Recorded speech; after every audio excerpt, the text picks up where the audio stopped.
Hi.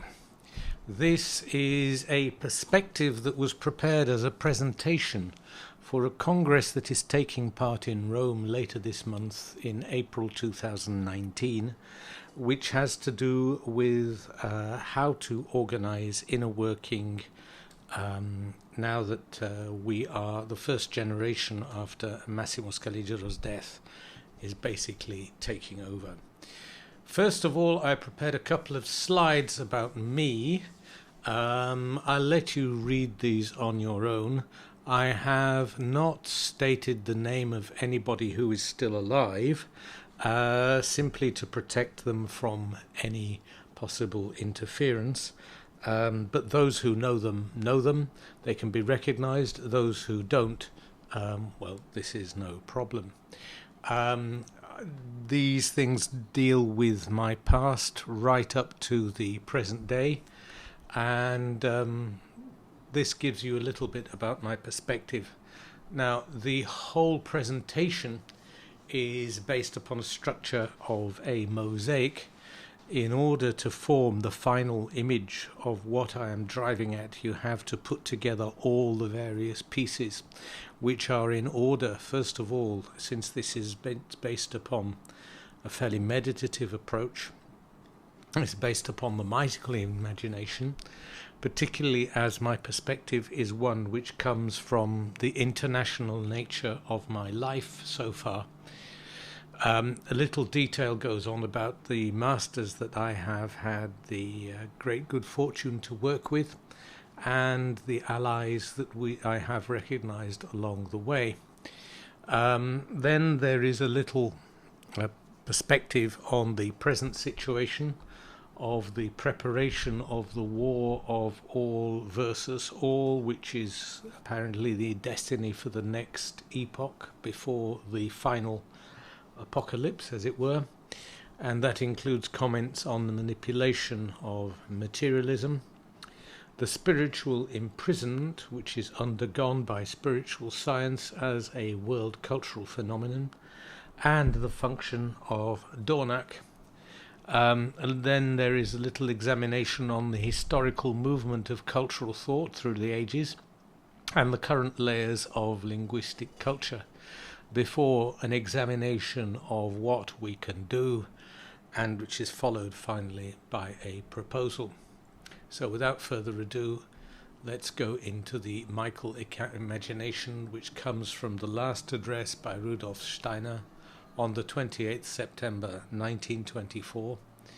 This was the actual Mantram text in Steiner's own handwriting in German. I will then proceed to read it out first in German and then in English so that we can meditate this before we start.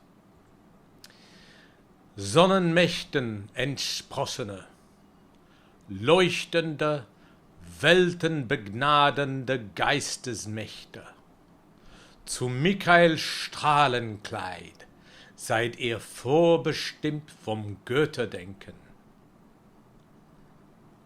Sprung from the forces of the sun, shining, world-blessing spirit powers, as a radiant cloak for Michael, you were predestined by divine thinking.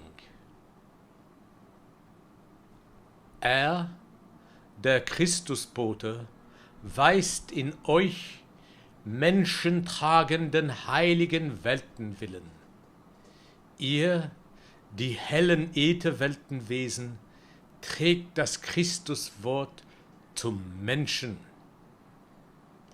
He, the herald of Christ, knows in you the holy cosmic will that supports humanity.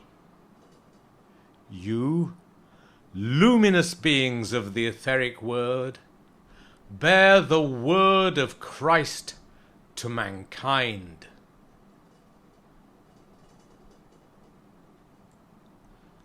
So erscheint der Christuskünder in erharrenden, durstenden Seelen. Ihnen strahlet euer Leuchtewort in des Geistes Menschenweltenzeit. So appears the representative of Christ in thirstily waiting souls. May your word of light ray forth to them in this cosmic age of Spirit Man. Ihr, der Geisterkenntnisschüler, nehmet Michaels weises Winken, nehmet des Weltenwillens Liebeswort in der Seelen Höhenzieler wirksam auf. You, disciples of spirit knowledge, grasp Michael's wise nod. Grasp the cosmic will's word of love in your soul's highest goals actively.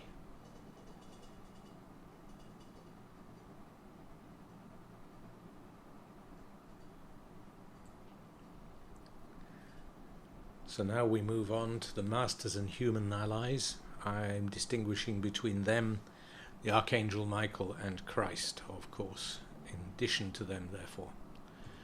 The first one is Massimo Scaligero. Those who know me know how much he meant to me, and he's known by me personally and by several friends, some of which were previously mentioned. The stress he made is the path of the new epoch has to be practiced. And that is the most important thing. It's no good simply just reading about it. You have to do it. His main contribution to the body of knowledge that is in spiritual science is his writing on sacred love and the Grail, and his idea that there is no need for any outer structure at all. No need for any society or anything, but simply the one where we collaborate with each other and help each other to develop. Many of his books are still available in Italian, and more are being translated into English. There are now 5 volumes available. My other major teacher was Michael Henry Wilson, who died in 1985. The photograph there is the only one I've been able to find of him, and that must predate our meeting by at least 20 years. He was a considerably old man by the time I met him. He was the first ever non-native German-speaking class reader to be acknowledged by the Anthroposophical Society in Switzerland. He was the official translator for English. He was the president of the UK Anthroposophical Society after Owen Barfield, of which more later. He was a musician, first violinist at the London Philharmonic under Adrian Bolt, and then co-founder of the English National Opera. He trained as an industrial scientist because the family firm was involved in chemistry and physics, so that was his degree subject.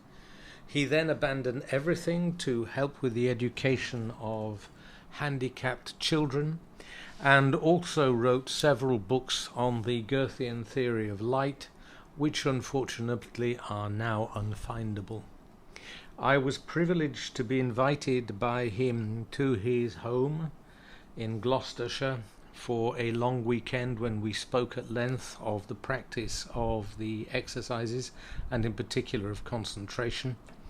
And during our conversations he mentioned something of which I have not been able to find anything officially, and that was he had discovered in his lifetime about 4 or 5 different traces of a hidden circle of operatives which does not appear in the outside world, which was founded by Rudolf Steiner himself in his last year of life.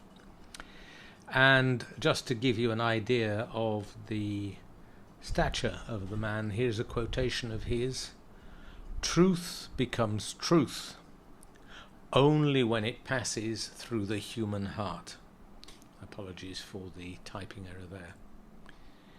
Gerard Clockenbring was the third teacher of the same caliber of the other two, and I gauged that caliber by one particular thing that they all had in common. They each of them had a very similar and very remarkable way of behaving. When they met somebody, they did not say anything very much. They waited for the other person to manifest some desire, some question, and then they would answer and comment upon that, rather than trying to say something that they had in themselves to state. Gerard Clockenbring was a Protestant theologian since 1948 and co-founder of the Christian community in France, in Paris and in Strasbourg. For many years he was co-director of the seminary in Stuttgart and was a tireless lecturer both at the Christian Gemeinschaft in Paris and at the Anthroposophical Society, giving lectures every week for decades, but sometimes to no more than 4 or 5 people. He's the author of several books which are still in translation at the moment, and he is, or rather what I discovered through him and the Christian community in Paris, is that probably the refusal of Steiner during his last year of life to found a new second and third class for the Anthroposophical Society after the first class was probably picked up and incorporated into the rituals of the Christian Gemeinschaft in their stead, because the problem that there was with the first class was that there was nobody actually practicing the exercises, whereas the way in which the rituals of the Christian community are set up, it is impossible not to follow, at least in thinking, the words that are said on the altar by the priest during the various rituals, and thereby meditating them,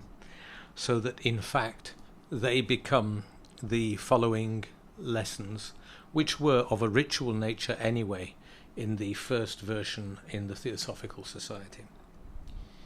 Other operators that I have had personal contact with, though I never actually met, well, not really, are these two. George Coulevind, who was a student of Massimo Scaligero, who remained hidden until the fall of the Berlin Wall. He was the author of several books that are still available, and many more are in the process of being translated. He too was an operator, and an important one. I spoke to him on the phone on a number of occasions because I had the intention of meeting him when I was traveling to Budapest on business, but unfortunately the timing was such that we never actually met. We did manage to speak in depth on a few occasions, and he was the one that gave me details of still the continuing ostracism of those who practice spiritual science within the Anthroposophical Society, of which I had already had visible evidence in person.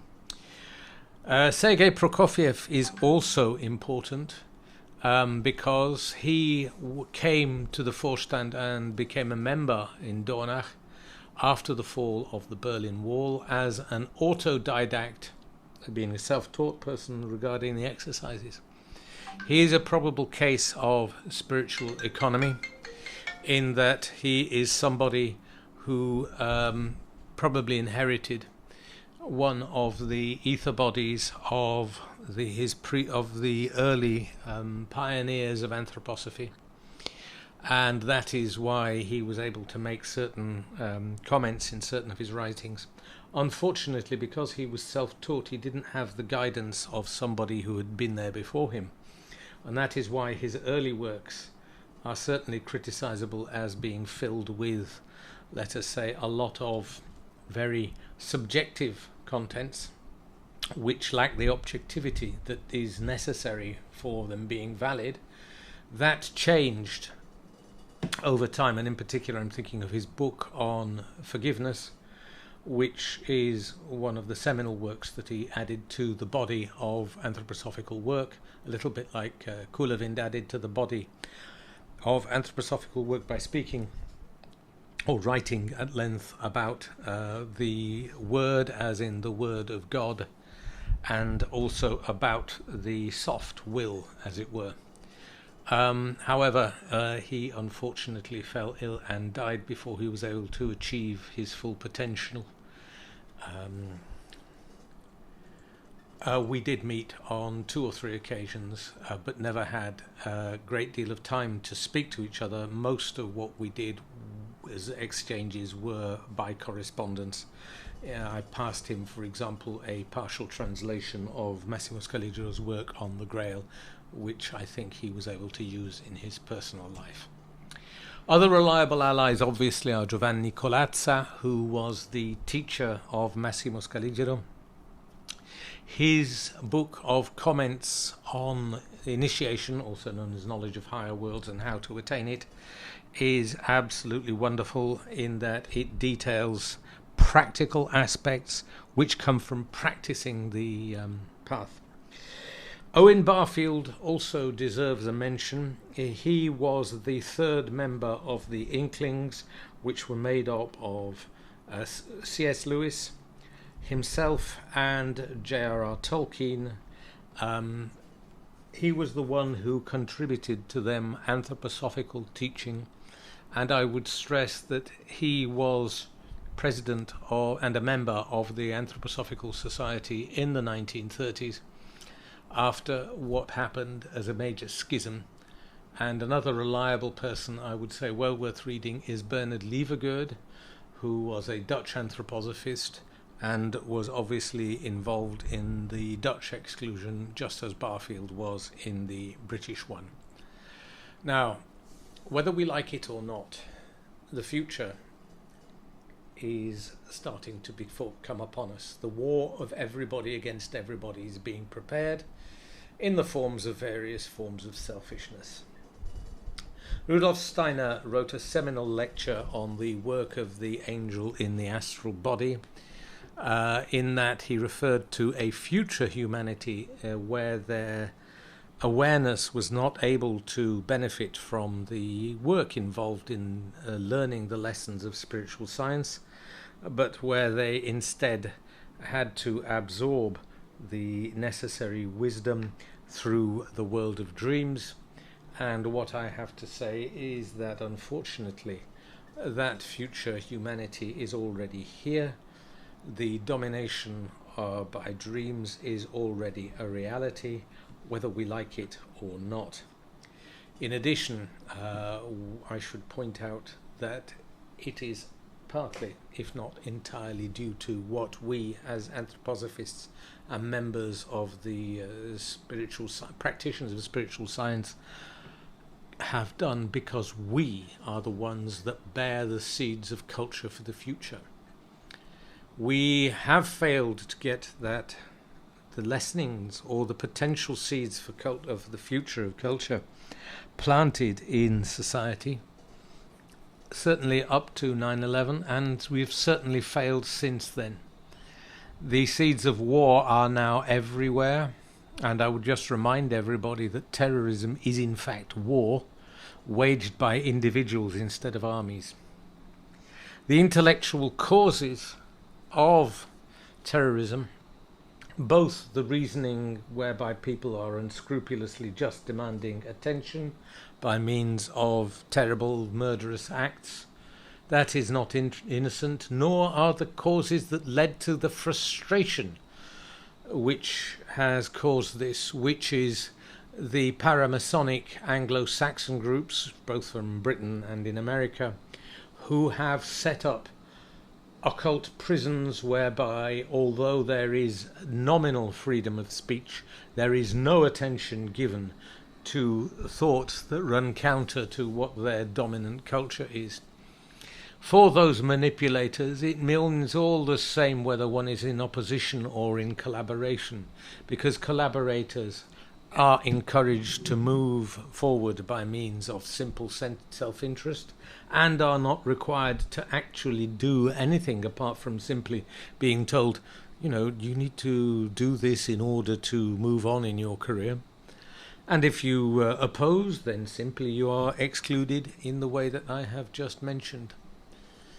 The purpose, in fact, is the manipulation of materialism through economy, politics, sport and fashion. These are all obsessive forms of thinking, whereby the real purpose of conscious thought as an individual I does not surface, because all of it is induced automatic thought.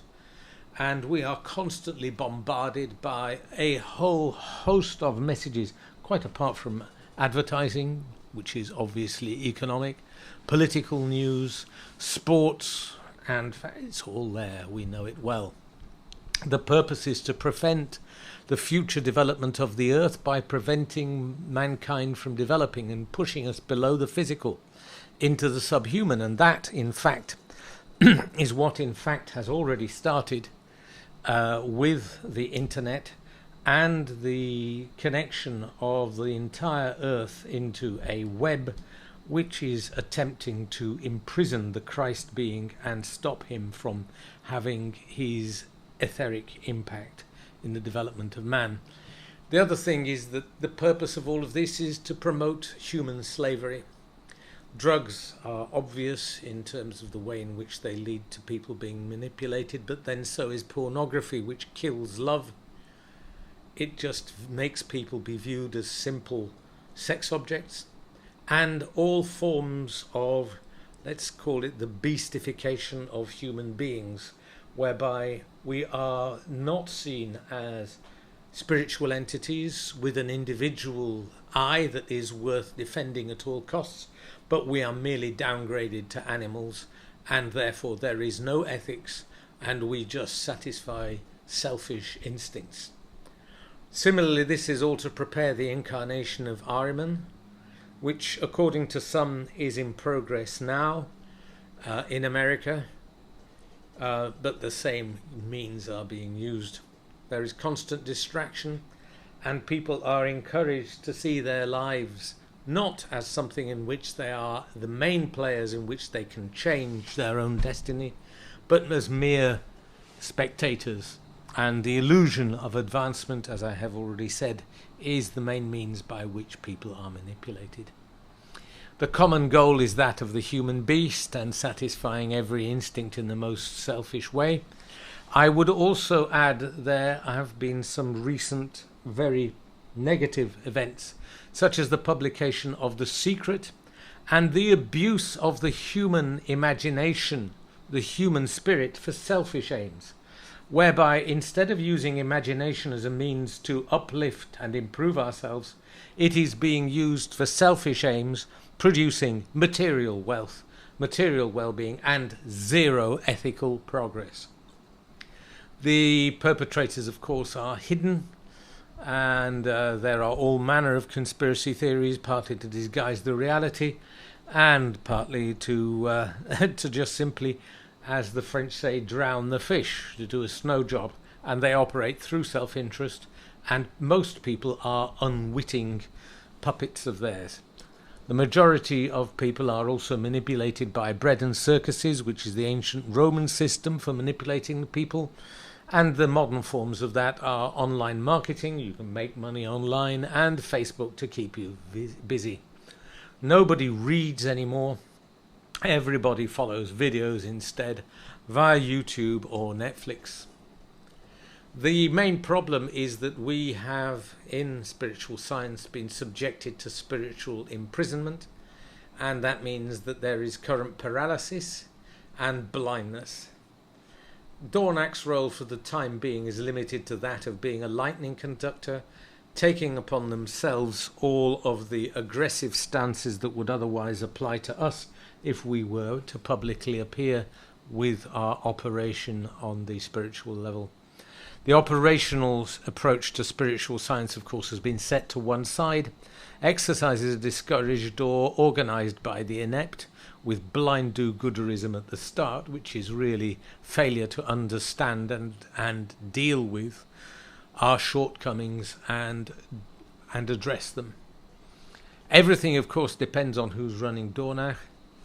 Now that Prokofiev has died, the question is there anybody of Cinema caliber on the Vorstand? And I very much doubt it at the moment. Prokofiev and others attempted a right to relaunch the Anthroposophical Society. This was, however, a terrible failure, and the result has been a virtual schism. It is also rumoured that they attempted to make a second and third class because they did not understand what had happened with the Christian community, and that also is doomed. So how did all this happen? We should take care not to repeat the same mistakes. After the death of the doctor, there was a big split in anthroposophy. There's no point in identifying who was responsible because they're all dead anyway. But what happened was democracy was abused in order to exclude Ita Wegman, who was, during Steiner's lifetime, put at the head of the first class, and Elisabeth Frede, who was in charge of the Dutch section, who were the people who were proposing that the class and other exercises should be practiced. Together with the whole Anthroposophical Society in Holland and Great Britain, they were all thrown out. And that is why those practices that stand behind the existence of C.S. Lewis's work and Tolkien's work were still powerful, but separate from the Anthroposophical Society. What else? It can said at that time, warnings against doing exercises were born and centrally enshrined at Dornach, together with a nascent personality cult. Whoever tried to put forward a different view, such as Scaliger, Wilson, Clockenbring, Coulevind and others, were all excluded and ostracised, thereby creating an internal occult prison which added to the external one and made people doubly isolated. This continued until after 2001, when Prokofiev and others started to understand that all spiritual science is based on performing exercises. And yet, for some people, the occult imprisonment still continues. There have been since then failed attempts at Dornach to manage on their own, trusting only to a very few people who have tried to proceed blindly, continuing to ignore those who had been internally banished. In other words, possibly because Prokofiev had no experience of doing anything other than on his own, they have tried to move ahead, but it's a little bit like the blind leading the blind. They have no idea really what they're doing. And we need to have a historic warning. The monks of forward times have reincarnated as bankers. They were corrupt then, they are corrupt now. So we should be careful that we, as inheritors of what happened before in spiritual science, we should not be corrupted in our present or future endeavours. So what about Dornach? Well, I'm indebted to Ruud Weber, who was one of the very first generation of eurythmists who worked with Rudolf Steiner when he was alive, and then with Mary Steiner, the first people to graduate from the Anthroposophical School in Dornach. She told me something which was confided into her by Steiner himself. The Goetheanum is a spiritual machine. It works like this. It gathers spiritual energy from the foundation stone room, which is where we should be organizing meditative shifts all the time, but unfortunately we are not now able to do. From the sculpted group room, where pure perception should be done on a permanent basis there, and other people doing various exercises at various times in the whole building. And this should be gathered up, and it is collected along a spiral stone path towards the front of the Goetheanum, where there was a point of etheric power. And when there are congresses on in Dornach and the periods of greatest attendance is when this really works to collect all of this, and a little bit of spiritual vision enables one to see literally the descent and rising of the hierarchies to and from that point at the center of the spiral of the Felsley path. This compares with Chartres and other Gothic cathedrals, which were also very powerful spiritual machines. If you look at the photograph, underneath the bottom where the trees are is where the crypt underneath the cathedral lay. And in there were a number of chapels arranged all around, and in there historically people would gather on a 24-hour basis to keep a continual prayer going all the time, and at the high point of Mass, all the spiritual energy connected was propelled upwards together with that of the normal congregation through the forms of the stone which made the cathedral.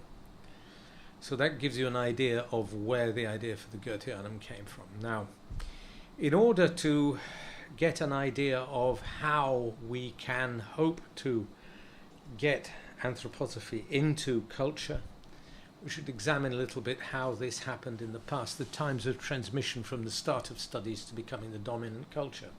So let's take an example of the Renaissance, which started in fact just before the year 1100 in Italy. It took 300 years to reach France and 400 to reach England.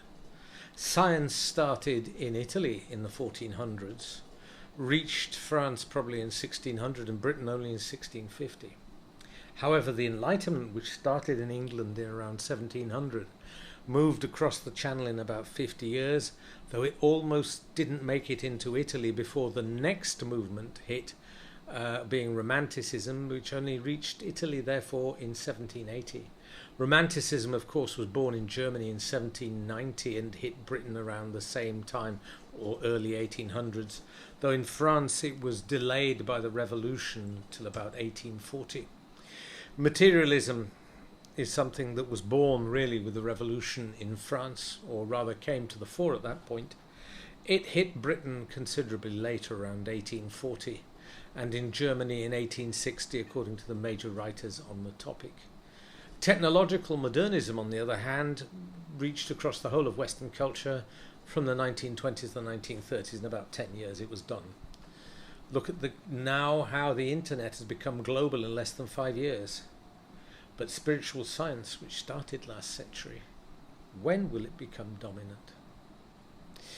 The current layers of linguistic culture are relevant because they are the crossover points in which ideas can move from one culture to another. But we should be aware that spiritual science, or at least the practice of spiritual science, or even the theory of anthroposophy, does not really exist in the world these days at all. Look at this in terms of crossovers. This shows what that can mean over time. This map shows in colour the various Romance languages.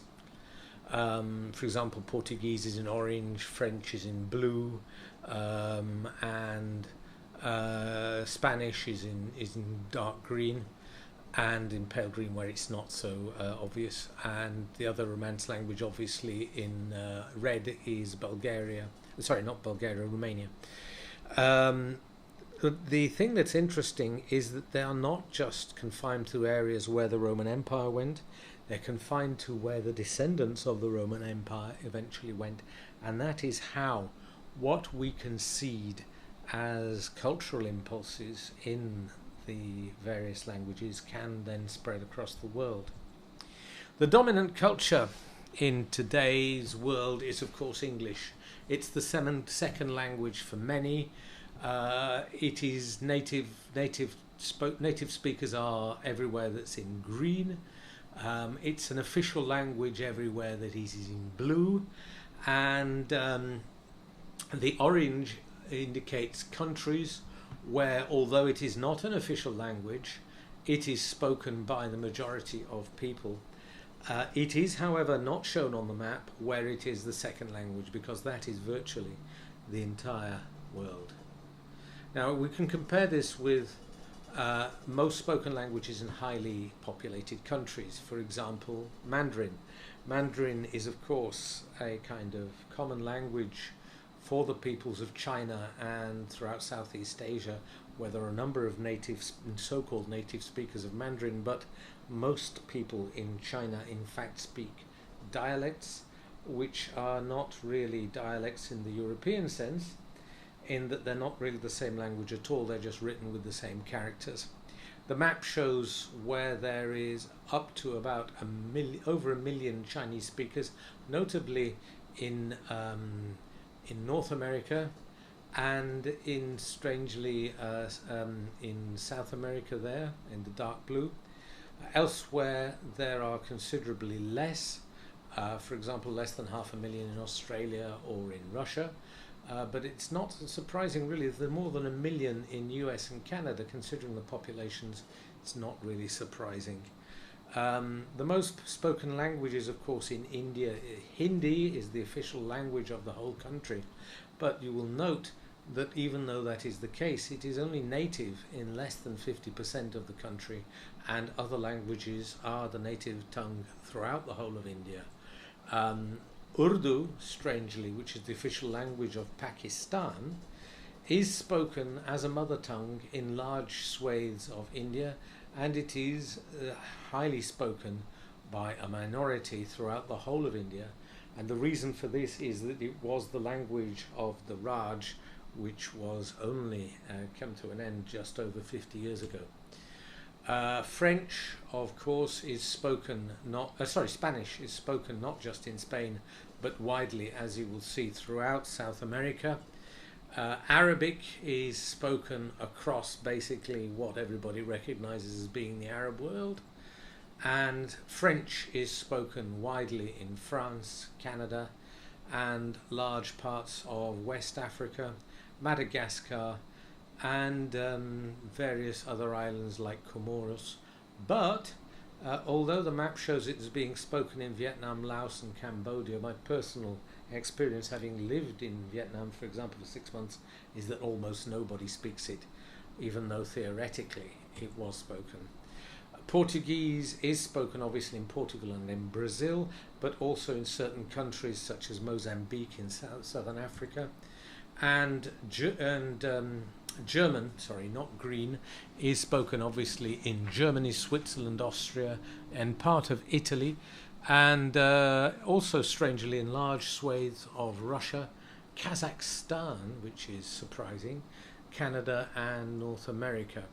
Italian, by contrast, is spoken mainly in Italy, in 2 or 3 former colonies in Africa, and only there by a minority, and in widely dispersed communities across the world. It's really not really very significant in terms of world language. And the problem is that it is in Italian that the majority of the works on operational spiritual science are to be found. So what can we do? If we know that the goal is to transform the world for a better, more humane place, then seeing what that goal is means that we're responsible for trying to bring it about. In the meantime, we can prepare not only to recover souls from the occult slavery, which is what they're undergoing, but also try and healing them from all the evils they undergo by means of using the living thinking that we have learnt to develop through our own exercises. The curative action also of chaste grail relations as the model for the future has to be a major component here, and this is invaluable, the contribution by Scaligero on this point, as a counterweight to the continuing pressure to see everybody else as sex objects, and also the possibility is there for those of us who operate that we can collaborate with guardian angels in the case of the obscured awareness which is produced by the current world, and thereby help to bring people around to a better stage of awareness than they are currently undergoing. Obviously, we need to go where human beings are. They will, otherwise certain of them will come to us on their own, but this is very much a rare exception. We need to go where they are, in other words, go to the areas where their consciousness is.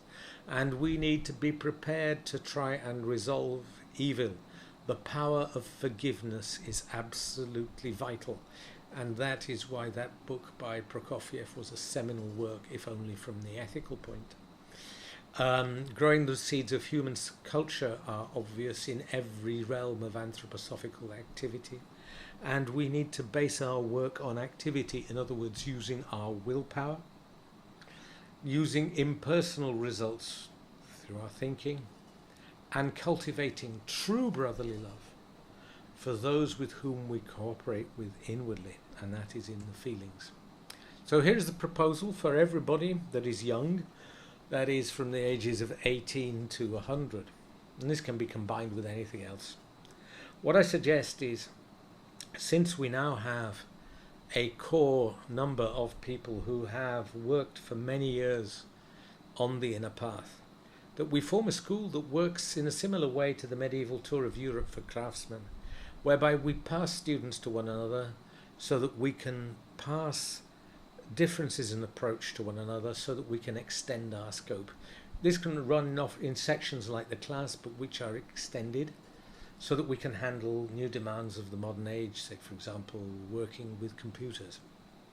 I suggest we avoid any formal outer existence, simply give news to Dornack anonymously, and we work patiently for inner awakening, ignoring any hope that does not come from ourselves, the Logos or Michael. In other words, let's not hope that somebody else will do what we have to do. This is our responsibility. And let us intensify our work so that we can overcome obstacles using the light of the Spirit. I suggest also we use the new means of communication that are available. After all, if nobody's reading anything anymore and everything is online and nobody's even watching TV, we can use conference calls for group meditation. For example, there's a group that was set up in Italian by Bruno on Facebook called Telemeditazione, where texts are read out on a conference call and people meditate together. Or else other means can be used using WhatsApp, Skype, Viber, etc. Video conferencing can also be used for remote meetings with students so that nobody actually has to travel anymore. We can do this using WhatsApp, Skype, Viber, Tango, WeChat or Weibo. And we can set this up so that somebody in Naples can contact somebody in Hong Kong and set up a meeting by appointments made online. And there's an example of an online calendar, which is one that I use commercially, so that we can arrange that we have discussion meetings on a regular basis at a given time to suit both parties. We can use online marketing techniques and websites using funnels, emails and blogs, etc. to extend the reach into the public and break through the isolation which has been the problem that has plagued the inner work, and translating contents into other languages. And I suggest in the form of YouTube or Zoom or Loom videos, because these will be watched. Thank you for your attention. If you have any comments